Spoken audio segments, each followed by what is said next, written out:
Hello students, welcome to RHS classes. आप सभी का स्वागत है आरएचएस क्लासेस के इस प्यारे से यूट्यूब चैनल पर। और मैं ऐलान सिंह कल की बात को आज कंटिन्यू करना चाहूँगा। कल हमने पढ़ा था इंटीग्रल्स क्या होते हैं, उनके फॉर्मूले, और आज हम शुरुआत करेंगे कहाँ से, एनसीईआरटी की एक्सरसाइज 7.1 से। एनसीईआरटी के हम प्रत्येक क्वेश्चन को एक डीपली सॉल्व करके चलेंगे, उसके प्रत्येक खंड को यानी कि प्रत्येक पार्ट को हम समझेंगे कि किस तरीके से ये हुआ है। ठीक है, ओके, तो शुरू करते हैं। और लेके सरस्वती की माँ का नाम जो ज्ञान की देवी हैं, तो उन्हीं के चरणों में नमन करते हुए वो शुरुआत करते हैं हम एनसीईआरटी के पहले क्वेश्चन से। पहला क्वेश्चन है हमारा integral of sine to x. तो चलो, इंटीग्रल ऑफ, फर्स्ट क्वेश्चन है integral of sine to x. कल हमने पढ़ा था कि इंटीग्रेशन का साइन क्या होता है, ये और dx। सिंबल क्या है इंटीग्रेशन का, ये साइन है और इसके साथ dx। तो हमें पढ़ना है साइन टू एक्स का इंटीग्रेशन। तो भाई इसको हम करेंगे सब्स्टिट्यूशन मेथड, यानी कि इस वेरिएबल को जो हमारा इंडिपेंडेंट वेरिएबल है उसे हम क्या करेंगे, चेंज करेंगे। किस तरीके से चेंज करेंगे, क्योंकि हम जानते हैं हमारे पास जो फॉर्मूला है वो साइन x की फॉर्म का है, साइन x की फॉर्म का है, ना कि साइन ax की फॉर्म का। तो साइन x की फॉर्म का जो फॉर्मूला है तो हमें इसको साइन x में कन्वर्ट करना पड़ेगा। तो इसके लिए क्या करेंगे, हम पुट करेंगे late 2x equal to t। क्या करेंगे, 2x equal to t, then differentiate with respect to t के रेस्पेक्ट में डिफरेंशिएट करेंगे। भाई डिफरेंशिएट आपने पढ़ा है, टर्म फर्स्ट में आया था। अब हम बात करेंगे इंटीग्रेशन की, तो लेकिन डिफरेंशिएशन के बिना इंटीग्रेशन नहीं होगा। तो इंटीग्रेशन करते हैं 2x का, क्या आएगा 2 into dx over dt, और t का t के रेस्पेक्ट में डिफरेंशिएशन क्या हो जाएगा 1। देन इस dt को इधर पहुंचाएंगे, क्रॉस मल्टीप्लिकेशन इक्वल में है और dt अपॉन 2 आ जाएगा नीचे। देन dx इक्वल टू क्या आ गया, dt अपॉन 2। इसको पुट कर देंगे यहां पर। Then integration sin as it is 2x की जगह पे क्या पुट कर देंगे t, और इस dx की जगह पे क्या पुट कर देंगे dt अपॉन 2। तो 1 अपॉन 2 बाहर, 1 अपॉन 2 बाहर, और यहां आ जाएगा sin t का इंटीग्रेशन क्या होता है, sin t का इंटीग्रेशन होता है माइनस के cos t। sin t का इंटीग्रेशन क्या होता है, माइनस के cos t। लेकिन भाई ये कहीं ना कहीं किसी न किसी वेरिएबल के थ्रू जिस एक्सिस पर यानी जिस भी कोऑर्डिनेट में कहीं भी लाई करेगा, लेकिन वहां पर कोई ना कोई कांस्टेंट मिल भी सकता है, जिस कांस्टेंट की वैल्यू इसकी कंडीशंस के हिसाब से हमें पता चलेगी। अगर कंडीशन दे रखी है y इक्वल टू x है, y इक्वल टू 2x है, इस तरीके से हमें कोई ना कोई कंडीशन दे रखी होगी, तो उस कंडीशन के अकॉर्डिंग हम क्या करेंगे, इस कांस्टेंट की वैल्यू निकाल लेंगे। हो सकता है इसकी वैल्यू 0 भी आए, 1 भी आए, 2 भी आए, कुछ भी आ सकती है। ओके, देन ये हो जाएगा माइनस के 1/2 cos t एंड प्लस के c, cos t प्लस के c, देन माइनस के 1/2। भाई t की वैल्यू क्या है हमारी, t बराबर हमने पुट किया था t equal to 2x, then ये हो जाएगा cos 2x plus c। This is the answer. बड़ा ही सिंपल है। ओके, सबसे पहले क्या किया हमने, integration of sin 2x dx। हमारे पास जो फॉर्मूला है वो क्या है, किस फॉर्म का है, sin x की फॉर्म का, लेकिन यहां पर क्या है sin 2x। इस 2x को हम दूसरे वेरिएबल से सब्स्टिट्यूट करेंगे, लेट 2x इक्वल टू क्या रखेंगे हम t।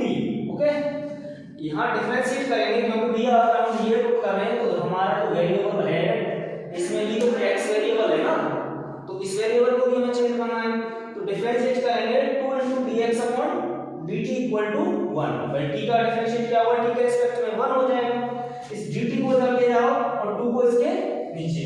भाई अपोजिट, अगर ये इनटू में है तो किस में चला जाएगा, डिवाइड में चला जाएगा, और ये डिवाइड में है तो किस में चला जाएगा, इनटू में चला जाएगा। इन सारी वैल्यूओं को हम यहां पर क्या करेंगे, सब्स्टिट्यूट कर देंगे। देन sin 2x की जगह पे t और dx की जगह पे dt अपॉन 2, 1/2 बाहर कर लेंगे, और sin t का इंटीग्रेशन जो होता है वो कितना होता है माइनस के cos t और प्लस में एक कांस्टेंट जुड़ जाएगा, ठीक है। देन माइनस के 1/2 cos t और प्लस में constant c, this is the answer. और t की जगह क्या सब्स्टिट्यूट कर देंगे 2x, तो माइनस के 1/2 cos 2x प्लस के c। ये बड़ा ही सिंपल सा आंसर है। चलो अब चलते हैं हम दूसरे क्वेश्चन की ओर। दूसरा क्वेश्चन क्या है हमारा,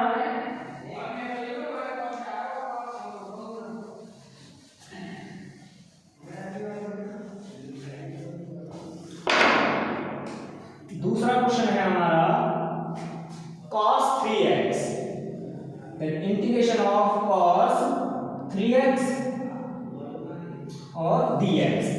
सेम है ये फर्स्ट क्वेश्चन की एज इट, यहां भी क्या करेंगे हम सब्स्टिट्यूट कर देंगे 3x equal to t, then differentiate करेंगे तो क्या आएगा 3dx upon dt equal to 1, then dx की वैल्यू क्या आ जाएगी dt अपॉन 3।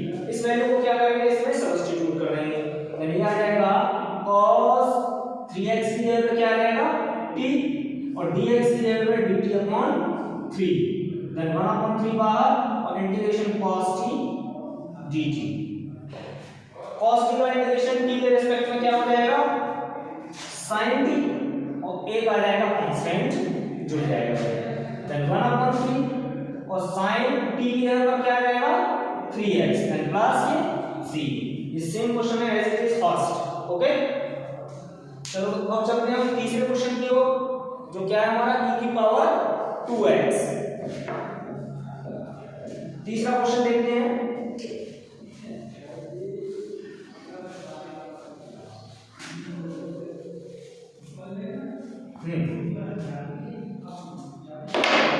आप वीडियो को पॉज करके इसको नोट डाउन कर सकते हैं। देन तीसरा क्वेश्चन है हमारा e की power 2x dx। Same 2x equal to substitute करेंगे 2x equal to t, 2x equal to क्या सब्स्टिट्यूट करेंगे क्योंकि हमारे पास जो फॉर्मूला है वो e की power dx equal to e की पावर x, नॉट यहाँ पे वेरिएबल जो आएगा भाई वो कैसा होना चाहिए, इसका जो कोफिशिएंट है वो 1 होना चाहिए, लेकिन यहाँ पर इसका कोफिशिएंट क्या है 2 है, तो इसको पहले 1 बना कोफिशिएंट को, तो 2x इक्वल टू हमने क्या कर दिया t कर दिया, 2x equal to t differentiate करेंगे तो dx इक्वल टू क्या आ जाएगा dt अपॉन 2। सेम फर्स्ट में जो किया था वही किया है मैंने, यहाँ पे इक्वल में यहाँ सब्स्टिट्यूट कीजिए भाई e की पावर t और dx की जगह पे dt अपॉन 2, 1/2 बाहर e की पावर t dt, e की पावर x का डिफरेंशिएशन क्या होता है x के रिस्पेक्ट में e की पावर x, e की पावर t का t के रिस्पेक्ट में क्या होगा e की पावर t और plus constant c, then 1/2 e की पावर t की जगह पे क्या आ जाएगा 2x, t की जगह पे क्या आ जाएगा 2x। क्या सब्स्टिट्यूट किया था भाई हमारा जो क्वेश्चन था उसका वेरिएबल था x, तो आंसर में भी क्या आना चाहिए वेरिएबल x। बीच में अगर हम कितनी भी बार किसी भी वेरिएबल को चेंज करें इससे कोई भी फर्क नहीं पड़ता है। अगर मैं इस t को भी दोबारा चेंज करना चाहूं तो किसी में भी कर सकता हूं, इससे कोई फर्क नहीं पड़ता है, लेकिन फाइनली जो आंसर हमारा आना चाहिए वो उसी वेरिएबल में आना चाहिए जिस वेरिएबल में हमारा क्वेश्चन दे रखा है। तो कौन से वेरिएबल में दे रखा है वेरिएबल x में, मैंने सब्स्टिट्यूट किया x को t में चेंज किया, लेकिन फाइनली जो आंसर हमें देना पड़ेगा किस में देना पड़ेगा x में, वेरिएबल x में, ओके। चलो अब चलते हैं चौथे क्वेश्चन की ओर, बड़ा ही आसान है।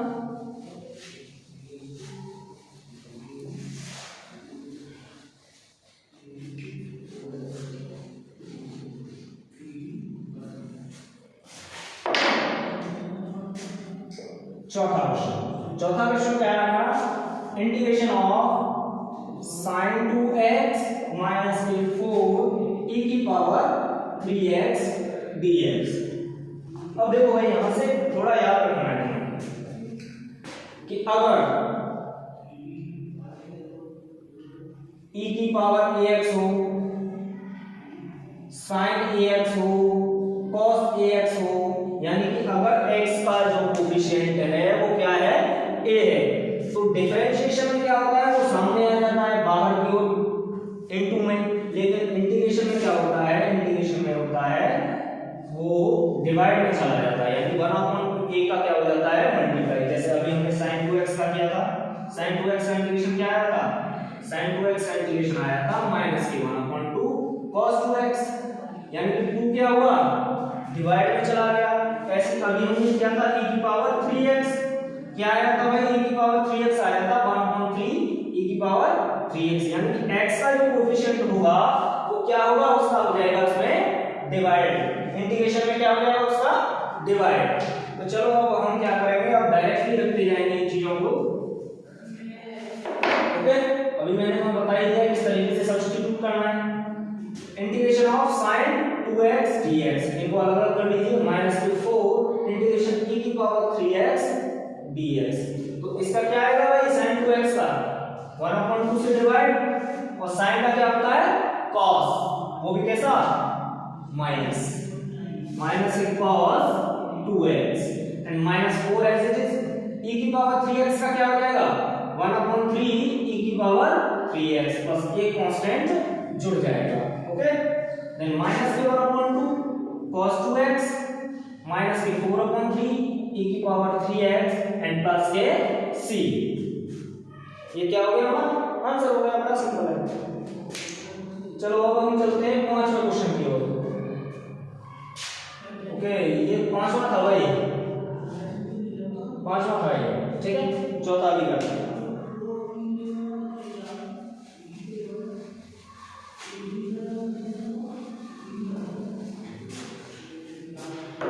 ये रहा चौथा क्वेश्चन क्या है, integration of ax plus b की पावर 2 और dx, वही सब्स्टिट्यूट कीजिए भाई।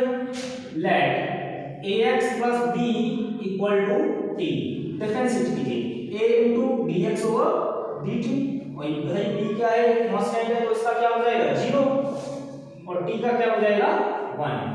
Then a dx equal to क्या आ जाएगा dt का इधर multiply, then dx equal to क्या आएगा dt अपॉन a, सब्स्टिट्यूट कर दीजिए भाई इसमें। देन ये हो जाएगा integration i equal to t की पावर, इसकी जगह पे क्या आ जाएगा t की पावर कितनी है 2, और dx की जगह पे क्या आ जाएगा dt अपॉन a।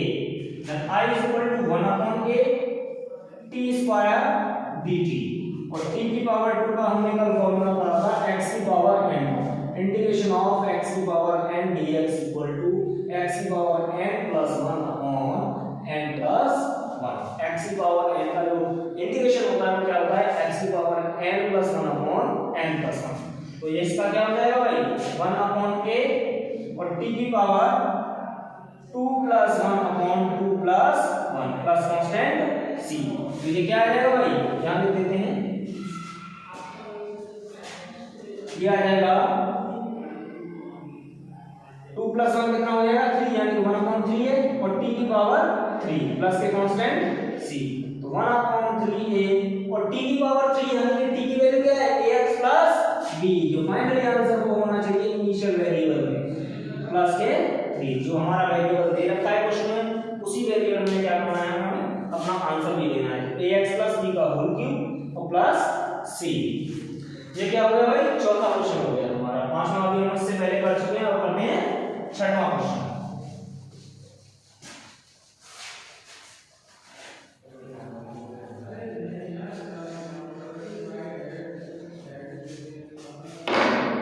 छठवां क्वेश्चन क्या है हमारा 4 e की power 3x plus 1, integration of 4 e की power 3x plus 1 dx। Okay, तो यहां कीजिए भाई, पहले तो इसको सेपरेट कर लीजिए, 4 बाहर e की power 3x dx plus 1 dx, दोनों को सेपरेट कर लिए, प्लस माइनस से दोनों को सेपरेट कर सकते हैं। अच्छा ये कितना हो जाएगा 4/3 e की पावर 3x प्लस 1 का क्या हो जाएगा x और प्लस कांस्टेंट c। भाई मैंने बताया है यहां पर जो x का वेरिएबल होता है वो क्या होता है नीचे आ जाता है, आई के लिए बात समझ में, ठीक है। अभी मैंने पहले दो क्वेश्चन पे किया है, वहां पे मैंने सब्स्टिट्यूट किया था, किस तरीके से नीचे आता है वो भी बता चुका हूं मैं, ठीक। अब चलते हैं सातवें क्वेश्चन की ओर। हो गया ये क्वेश्चन, बड़े छोटे छोटे से क्वेश्चन है भाई, अगर पूछा भी जाएगा तो ज्यादा से ज्यादा 1 नंबर सातवां क्वेश्चन क्या है, integration of x square 1 minus 1 upon x square dx। ये रहा सातवां question. Okay, x square 1 minus 1 upon x square, कोई दिक्कत नहीं, इसका मल्टीप्लाई कीजिए, इसमें क्या आ जाएगा, ये एक्स स्क्वायर और यहाँ इसमें करेंगे तो x square upon x square dx, इससे ये कट जाएगा तो ये आ जाएगा तुम्हारा integration of x square minus 1 dx। इसको सेपरेट कर दीजिए, integration of x square dx minus के इंटीग्रेशन ऑफ 1 dx, दोनों को सेपरेट कर दिया माइनस से। देन एक्स स्क्वायर का अभी मैंने फार्मूला लिखा था, x की पावर n का क्या होता है, x की पावर n का जो इंटीग्रेशन होता है वो क्या होता है, x की power n plus 1 upon n plus 1। तो ये कितना है भाई, x की पावर 2 प्लस 1 अपॉन कितना हो जाएगा, 2 प्लस 1, 1 का क्या हो जाएगा, x और ये कांस्टेंट जुड़ जाएगा, तो ये क्या हो जाएगा, x cube upon 3 minus x और प्लस c आंसर। ठीक है, चलो अगला क्वेश्चन करते हैं, आठवां क्वेश्चन। आठवां क्वेश्चन क्या है, ax square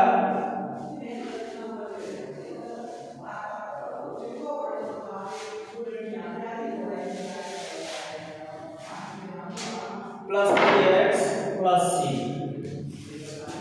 equal to integration of ax square plus bx plus c dx। ठीक है, प्लस से तीनों को सेपरेट कीजिए, ax square dx integration bx dx plus integration c dx।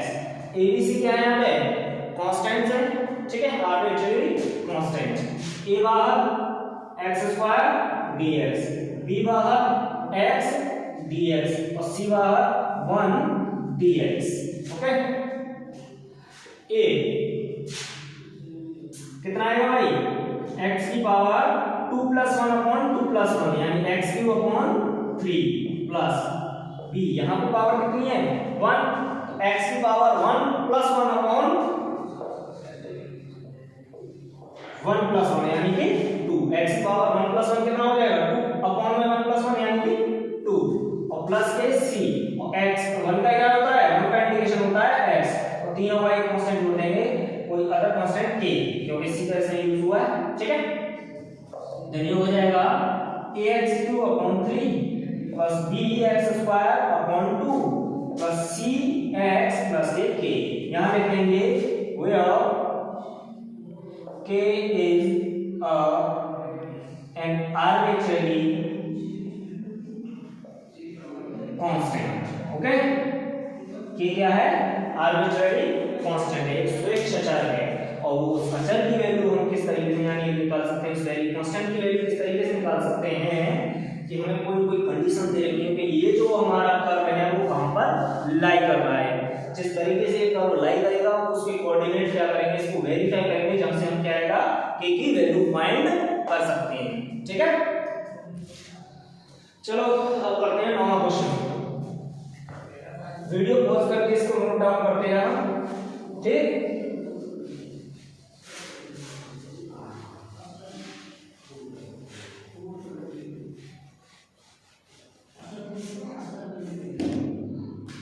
नौ क्वेश्चन क्या है भाई, 2x स्क्वायर की power x integration of 2x square की पावर x dx।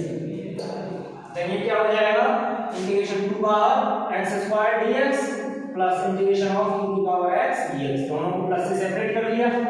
ठीक है, देन 2 और ये क्या हो जाएगा, x की पावर 2 प्लस 1 अपॉन 2 प्लस 1 और ये हो जाएगा e की पावर x का क्या होता है इंटीग्रेशन e की पावर x, एक आ जाएगा कांस्टेंट। देन ये कितना हो जाएगा भाई 2 प्लस 1 यानी कि 3 और x की पावर 3 प्लस e की पावर x प्लस c खत्म। ठीक है, कोई भी क्वेश्चन इसमें 1 मिनट से ज्यादा समय लेने वाला नहीं है। ठीक है, और आज हम बात करते हैं लास्ट 10वें क्वेश्चन का। ठीक है, 10वां क्वेश्चन क्या है, i equal to under root of x integration of minus के 1 होल स्क्वायर। ओके, तो भाई a माइनस बी का होल स्क्वायर जानते हो कि नहीं जानते हो? a माइनस बी का होल स्क्वायर होता है a square plus b square minus a 2ab। ठीक, तो यहाँ पे क्या है, a की जगह पे क्या है रूट x और b की जगह पे क्या है 1 अपॉन रूट x, तो रखना है यहाँ पे, यानी रूट x का square plus 1 upon root x का स्क्वायर और माइनस के 2 into root x into 1 upon root x। ठीक, तो यहाँ से रूट x कट जाएगा और ये क्या हो जाएगा x रूट x का स्क्वायर करेंगे भाई, x का रूट का मतलब क्या होता है कि पावर 1 अपॉन 2, इसका मतलब क्या होता है भाई पावर 1 अपॉन 2, तो पावर 1 अपॉन 2 से 2 का मल्टीप्लाई करेंगे तो क्या हो जाएगा 1, यानी कि 1 अपॉन x आ जाएगा ये और ये आ जाएगा माइनस के 2। ठीक है, यानी कितना हो जाएगा, तो हो जाएगा x plus 1 upon x minus 2 dx। ठीक है, तो x का करेंगे इंटीग्रेशन तो क्या आएगा x square upon 2 by power में कितनी है यहाँ पे 1 और जुड़ जाएगी, और 1 अपॉन x का क्या होता है log x माइनस के 2 और यहाँ पर इस वेरिएबल का क्या आएगा भाई 1 का कितना आएगा x एंड प्लस के कांस्टेंट c, और ये हो गया हमारा फाइनल इक्वेशन।